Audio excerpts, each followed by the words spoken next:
সম্মানিত ভিউয়ার্স, আসসালামু আলাইকুম ওয়া রাহমাতুল্লাহি ওয়া বারাকাতুহু। আশা করি সবাই আল্লাহর অশেষ রহমতে ভালো আছেন, সুস্থ আছেন। এই চ্যানেলে আরেকটি নতুন গুরুত্বপূর্ণ ভিডিওতে আপনাদের সবাইকে স্বাগতম।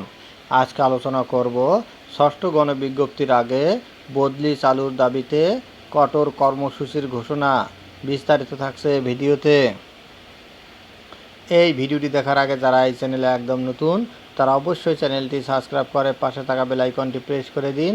আর যারা ইতিমধ্যে সাবস্ক্রাইব করেছেন তাদেরকে জানাই অসংখ্য ধন্যবাদ। ষষ্ঠ গণবিজ্ঞপ্তির আগে বদলির চালুর দাবিতে কঠোর কর্মসূচির ঘোষণা।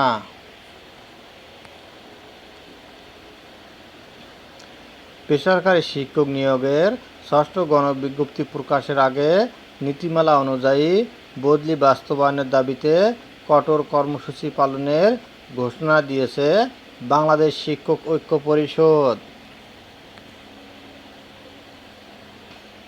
শুক্রবার 25শে এপ্রিল সংগঠনটির সভাপতি প্রভাষক মোহাম্মদ সরোয়ার ও সাধারণ সম্পাদক সাকিবুল ইসলাম এ কর্মসূচি পালনের ঘোষণা দেন।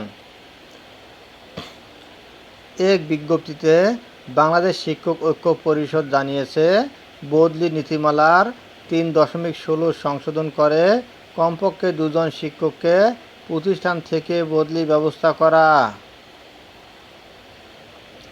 একই সফটওয়্যারের মাধ্যমে বদলি কার্যকর করতে হবে অথবা ইন্ডেক্স ট্রান্সফারিংয়ের মাধ্যমে সমপদ সমস্কেলে বদলি কার্যকর করতে হবে।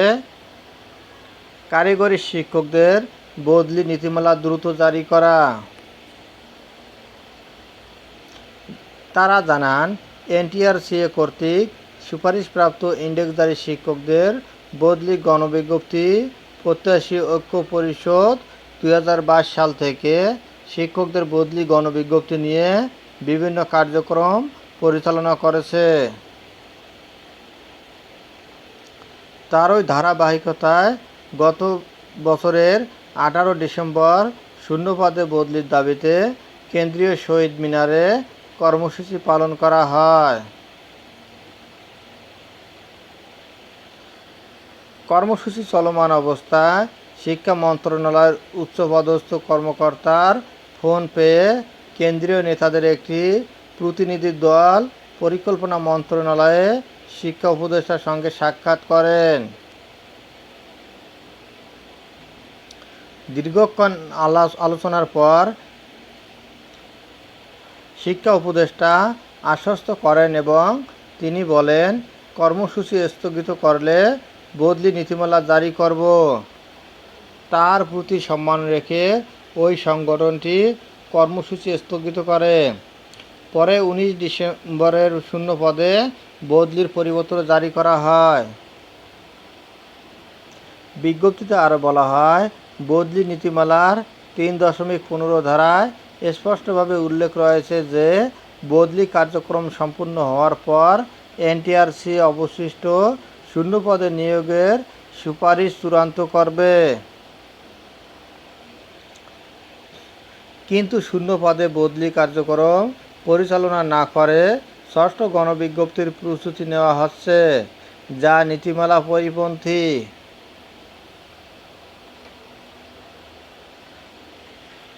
মোহাম্মদ সরোয়ার ও সাকিবুল ইসলাম জানান, ষষ্ঠ গণবিজ্ঞপ্তির আগে শূন্য পদে বদলির কার্যক্রম পরিচালনা করার দাবিতে আগামী সোমবার 28শে এপ্রিল প্রেস ক্লাব থেকে শিক্ষা মন্ত্রণালয়ের সামনে লং মার্চ কর্মসূচির আয়োজন করা হয়েছে। কর্মসূচিতে দেশের বিভিন্ন জেলার শিক্ষকরা অংশ নেবেন। ধন্যবাদ জানিয়ে বিদায় নেওয়ার আগে আবারও অনুরোধ জানাই, যদি ভিডিওটি ভালো লাগে এবং সর্বশেষ শিক্ষামূলক আপডেট ভিডিও পেতে চান তাহলে অবশ্যই চ্যানেলটি সাবস্ক্রাইব করুন। ধন্যবাদ সবাইকে।